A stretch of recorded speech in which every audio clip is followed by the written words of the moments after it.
Allahumma shalli ala rasulillah wa ala alihi wa sahbihi wa man wala. Ibadallah, kita beriman yang dimuliakan oleh Allah Subhanahu wa taala. Pertama sekali marilah sama-sama kita mengucapkan puji syukur kepada Allah Subhanahu wa taala yang mana pada hari yang berbahagia ini Allah Subhanahu wa taala masih memberikan banyak nikmat rahmat kepada kita bersama.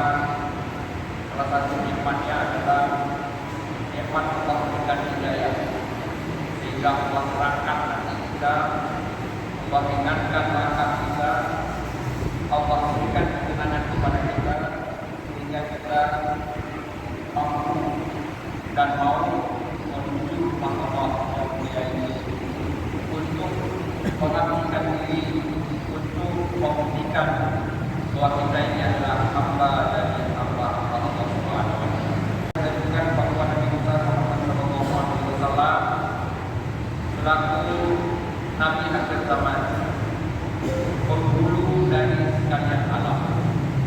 Allah Subhanahu wa taala telah memilih nabi kita sebagai nabi pemimpin seluruh umat manusia. Wa ma arsalnaka illa kafatan linnas. Tidak kami utus engkau wahai Muhammad kecuali untuk seluruh umat manusia. Ini bukan nabi umat Islam, karena waktu diutus Rasulullah umat Islam belum ada. Ini bukan nabi untuk orang yang beriman saja, karena waktu nabi diutus orang belum beriman. Karena itu Allah menegaskan bahwa Rasulullah SAW diutus seluruh umat manusia yang patuh, yang mengikuti, yang mendengarkan, yang bersamanya maka disebut beriman. Yang menolak, yang mengingkari, yang tidak mau mengikuti petunjuk dan bimbingannya maka disebut kafir atau kufur. Jika beriman atau kafir justru setelah risalahnya Rasulullah SAW itu dipraktekkan. Bagi yang ikut mukmin, bagi yang tidak ikut kafir. Jemaah yang dimuliakan oleh Allah Subhanahu wa taala, tunggu-tunggu budak-budak yang menghormati. Kalau pertama dalam khutbah, mari kita sama-sama berbuat ingin menyampaikan sedikit mau'izah nasihat wasiat. Mudah-mudahan ini menjadi semoga dan nasihat buat diri kami sendiri dan mudah-mudahan ini menjadi semoga buat jemaah sekalian. Jemaah yang dimuliakan oleh Allah Subhanahu wa taala, dalam surat Al-Qasas atau juz amma yang merupakan surat yang sangat pendek atau surat terpendek dalam Al-Quran, terdiri dari 3 ayat. A'udzubillahi samii'il 'aliim minasyaitonir rajiim. Bismillahirrahmanirrahim. Inna a'tainakal kautsar fasholli li rabbika wanhar. Ada yang berpendapat turunnya 2 kali, sehingga ada yang menyebut di ayat Makkiyah. Ada yang berpendapat turunnya ayat ini di Madinah hingga dimasukkan dalam kelompok ayat-ayat Madaniyah. Dasarnya adalah surat ini turun karena terjadi sebuah peristiwa. Peristiwa itu adalah peristiwa meninggalnya ananda Rasulullah SAW yang bernama Ibrahim. Kita tahu istri Rasulullah SAW yang melahirkan anak itu hanya 2. Yang pertama Sayyidatina Khadijah, yang kedua Maria Al-Qibtiyah. Jadi Maria Al-Qibtiyah ini merupakan seorang anak raja yang kalah perang dengan Mesir. ketika terjadi galang perang dengan Mesir, maka anak raja ini dijadikan budak dan menjadi pembantu istana Raja Mesir. Setelah Rasulullah SAW hijrah dari Mekah ke Madinah, Rasulullah SAW pertama melakukan pembangunan masjid, menyiapkan pusat pemerintahan dengan piagam Madinah. Setelah beliau berhasil melakukan konsolidasi internal kaum muslimin, persaudaraan muhajirin dengan ansar, kaum muslimin sudah kompak, kaum muslimin sudah satu tujuh kata, kaum muslimin sudah bersaudara, anali TB, anali jauh kesepakat mandul, maka Rasulullah SAW mulai melakukan pertahanan, menyiapkan pertahanan negara. Terjadilah perang Badar, perang Uhud dan seterusnya, yang berakhir dengan kekuatan internasional waktu itu mengakui kekuatan Islam. Karena mereka mengakui kekuatan Islam, maka konsekuensinya adalah tidak ada jalan lain kecuali berdamai. Berdamailah dengan Rasulullah SAW dan kaum muslimin. Maka terjadilah perdamaian demi perdamaian, dan perdamaian yang menjadi momentum di sini adalah perdamaian Hudaybiyah. Setelah Rasulullah SAW melakukan perdamaian dengan kekuatan kafir tetangga-tetangga maupun kekuatan Yahudi dan Nasrani yang ada di sekitar Madinah, maka berikutnya konsentrasi Rasulullah SAW adalah menyebarkan Islam ke luar negeri, menyebarkan Islam ke luar Jazirah Arab. Mulailah Rasulullah SAW mengirim surat kepada para raja. Jadi para raja yang berada dalam kelompok raja-raja pemimpin dunia, kalau sekarang kita sebut dengan negara, misalnya sekarang ada 192 negara seluruh dunia ini, maka itu masuk dalam kelompok raja-raja. Maka Rasulullah SAW mengirim surat kepada mereka semua, mengajak mereka masuk Islam, mengajak mereka untuk kalau tidak mau masuk Islam, mengajak hidup di bawah naungan Islam dengan melakukan kewajiban-kewajiban bernegara, salah satunya bayar pajak. Kemudian kalau itu pun tidak dilakukan, tidak mau membakar dan lain sebagainya, maka langkah berikutnya adalah membuat perhitungan kekuatan. Mesir itu menyambut kedatangan delegasi Rasulullah SAW yang mengirim surat kepada Raja Mesir dan keluarga kerajaan serta masyarakat Mesir agar memeluk Islam. Mereka menyambut baik, bahkan mengirim satu hadiah, mengirim di antara hadiah-hadiah, dan di antara hadiah itu adalah dikirimlah 2 orang budak. Nah, 2 orang budak itu salah satunya adalah Maria Al-Qibtiyah. Dan ketika sampai di Madinah, 1 orang budak ini diperistrikan oleh Rasulullah SAW, namanya Maria Al-Qibtiyah. Maka dari situ lahirlah seorang anak yang bernama Ibrahim. Nah, Ibrahim inilah yang wafat ketika masa kecil. Waktu beliau masih kecil, beliau wafat. Sementara anak-anak Nabi yang lain, putra-putra Nabi dari Sayyidatuna Khadijah itu sudah duluan meninggal waktu sebelum hijrah ke Madinah. Karena ternyata dijadikan sebagai peristiwa olok-olok, menjadi headline berita orang-orang anti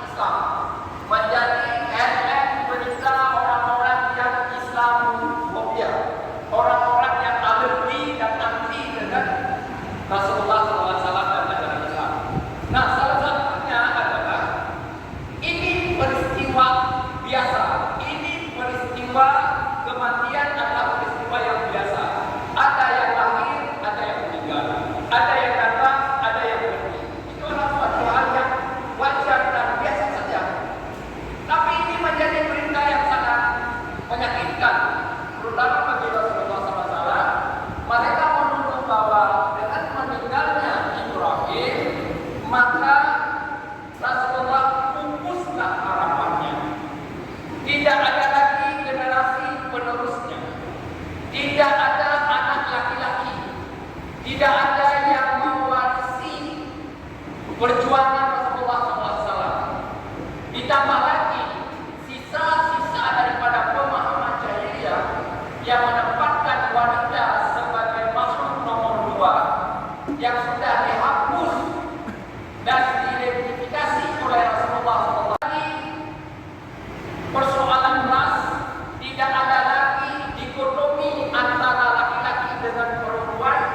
Seluruhnya setara, seluruhnya sama, memiliki hak dan kewajiban di sisi Allah Subhanahu wa taala.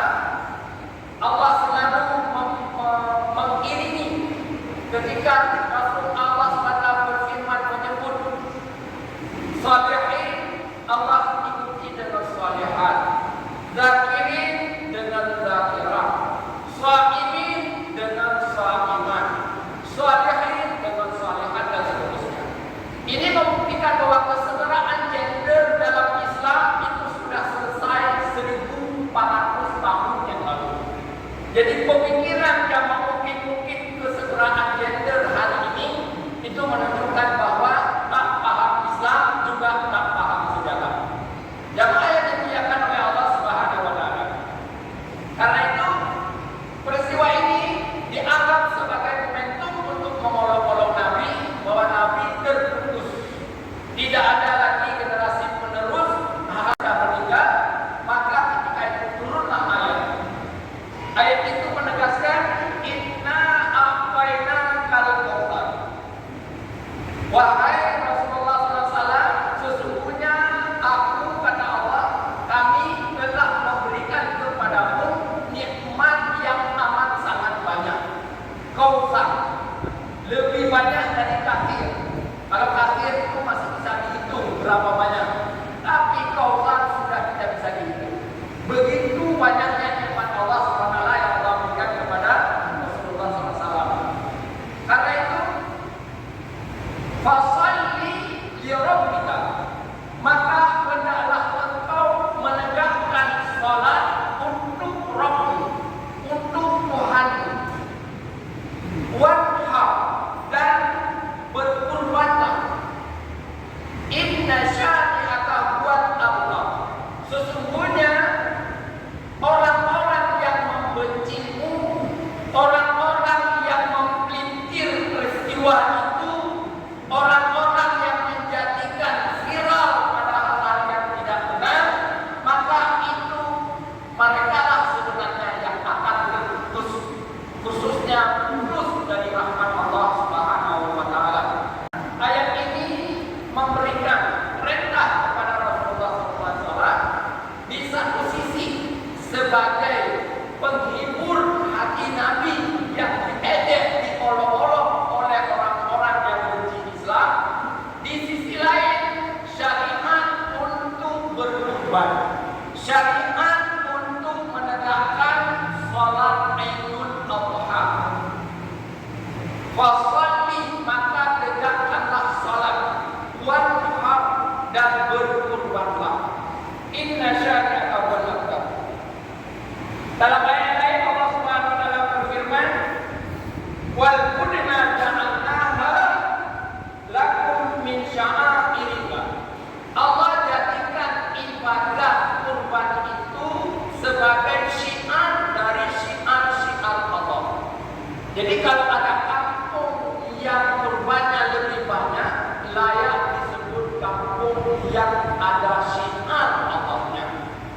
Kalau ada masjid yang kurbannya lebih banyak, tentunya masjid itu yang paling mensyiarkan syiar-syiar Allah Subhanahu wa taala.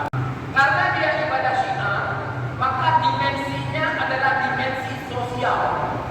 Dimensinya adalah dimensi umat. Bahasa sekarang adalah boleh di blow up, boleh diberitakan, boleh dijadikan headline, boleh diviralkan, karena dia adalah merupakan ibadah syiar. Kemudian Allah SWT melanjutkan fadhkurus Allah yang alaiha shawaf. Sebutlah nama Allah ketika hewan kurban itu disembelih. Fa idza wajabat junubuha fakulu minha. Kalau sudah disembelih, maka makanlah daripadanya. Ini dalil bahwa orang yang berkurban boleh memakan Wa at'imul qani'a wal mu'tah, dan berikanlah kepada orang-orang yang meminta-minta dan orang-orang yang tidak meminta-minta, kepada para fakir miskin. Dan di sini para ulama juga menyebutkan boleh hewan kurban itu juga diberikan dalam bentuk hadiah. Artinya orang-orang yang dimuliakan, orang yang mampu, orang yang seharusnya memang tidak layak untuk mendapatkan jatah dari fakir miskin, maka dia boleh diberikan dalam bentuk hadiah. Sebagai demikianlah Allah Subhanahu wa taala menundukkan kepadamu hartamu agar kamu bersyukur. Jamaah yang dimuliakan oleh Allah Subhanahu wa taala, syukur pada pagi hari raya adalah tumpahnya hewan kurban bagi orang kaya atau bagi orang yang mampu. Bentuk syukur kita pada pagi hari raya, pada pagi hari Ahad adalah menumpahkan hewan kurban. Karena itu Allah tundukkan harta kita supaya mau menjadikan hewan kurban. Kalau tidak, belum jadi. Bisa saja kita sudah menyimpan, memelihara sapi sudah beberapa bulan yang lalu, tiba-tiba mendekati penyembelihan hewan kurban, mulai dari Korea, mati, atau itu, atau gado. Bisa saja. Kenapa? Karena Allah tidak tundukkan harta itu untuk penyembelihan pada pagi yang kita. Tapi ini Allah Subhanahu wa taala sebutkan bahwa pilihkan hewan kurban itu. Allah sendiri yang menentukannya. Ini adalah ibadah syiar, ibadah ini adalah ibadah sosial.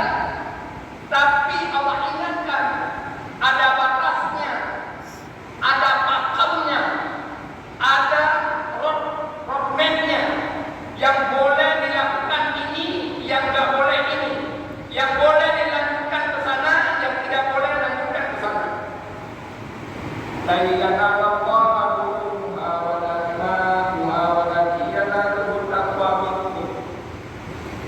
Darahnya, dagingnya, bulunya, semua itu tidak akan sampai kepada Allah. Allah tidak butuh darah hewan kurban. Allah tidak butuh daging hewan kurban. Allah tidak butuh dengan kulit hewan kurban. Yang sampai kepada Allah Subhanahu wa taala adalah takwanya kamu. Takwa di mana? Rasulullah SAW bersabda, "At-taqwa hahuna. At-taqwa hahuna. At-taqwa hahuna." Takwa adanya di sini, di hati. Takwa ada di dalam dada. Takwa ada di dalam hati kita. Lemo kalian Allah bersampo lemonya dimensi berkumpul sakharnaha. Allah beri adanya ikhlas takut karena Allah. Ijabat menghana ijabat lepas dia. Ijabat menghana ijabat berita-berita itu nggak ada urusan.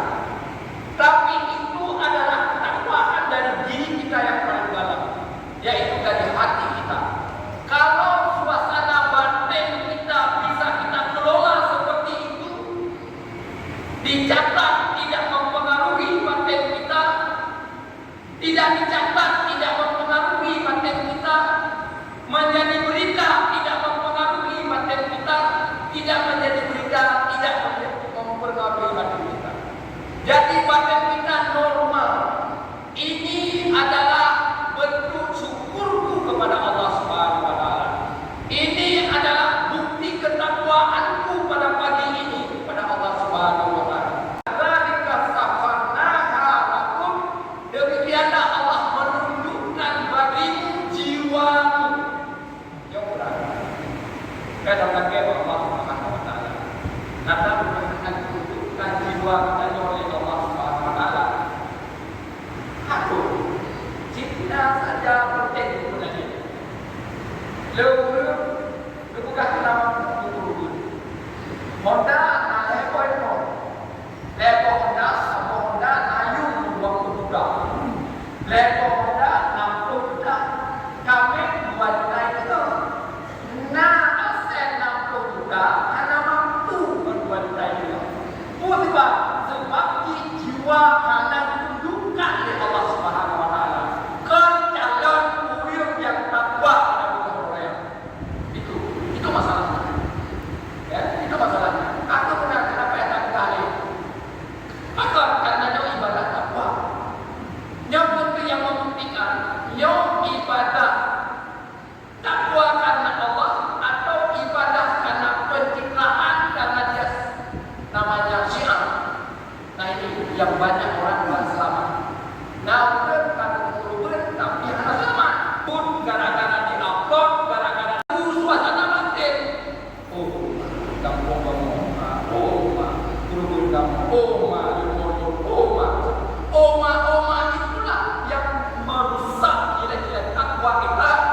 dan berikan kabar gembira kepada orang-orang muhsin, orang-orang ihsan.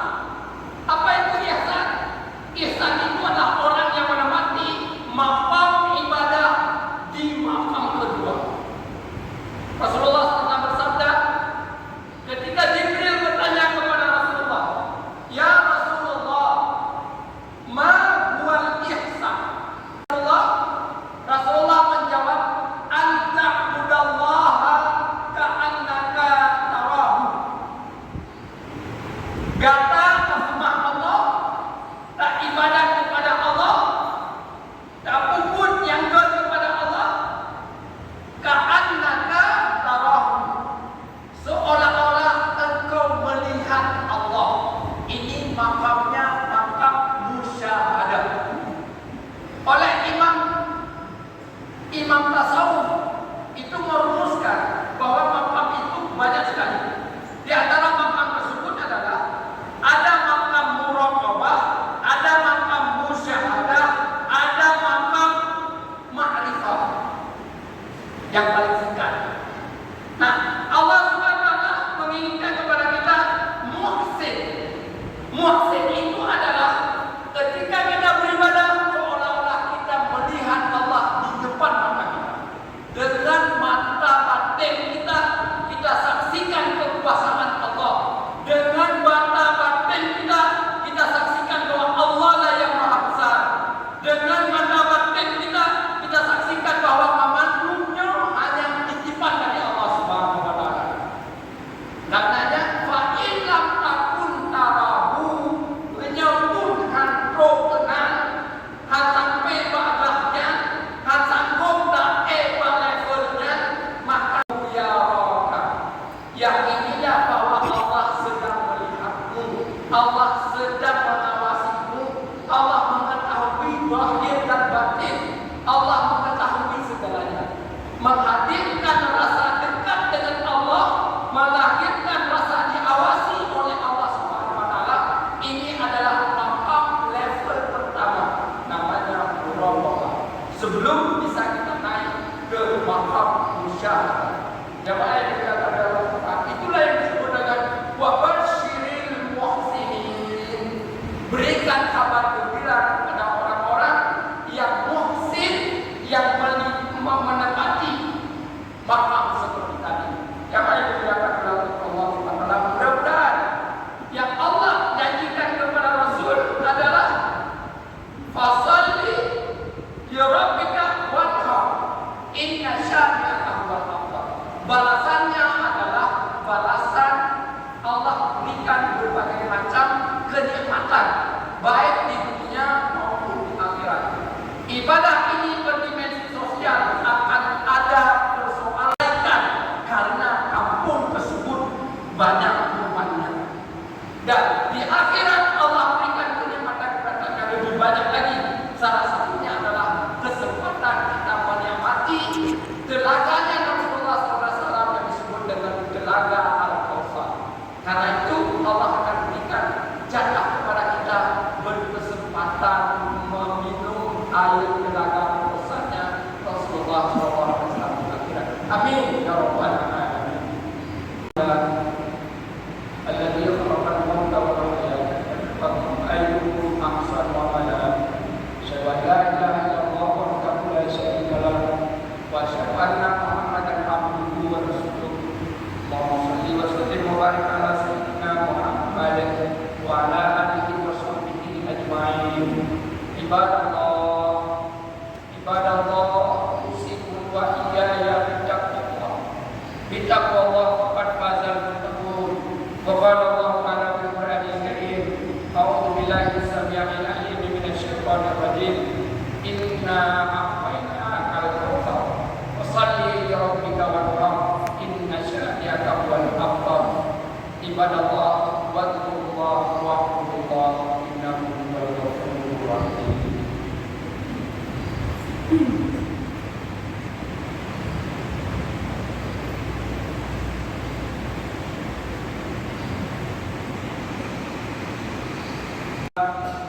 Alhamdulillahirabbil alamin wassalatu wassalamu ala asyrafil anbiya'i wal mursalin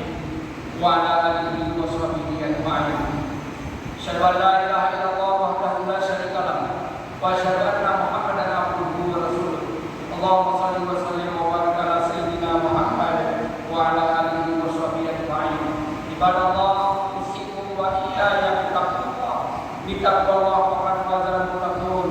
Wa qala Allah ta'ala fil Qur'anil Karim, a'udzu billahi as-sami'il 'alim minasy syaithanir rajim. Inna Allaha wa malaikatahu yusholluna 'alan nabi. Ya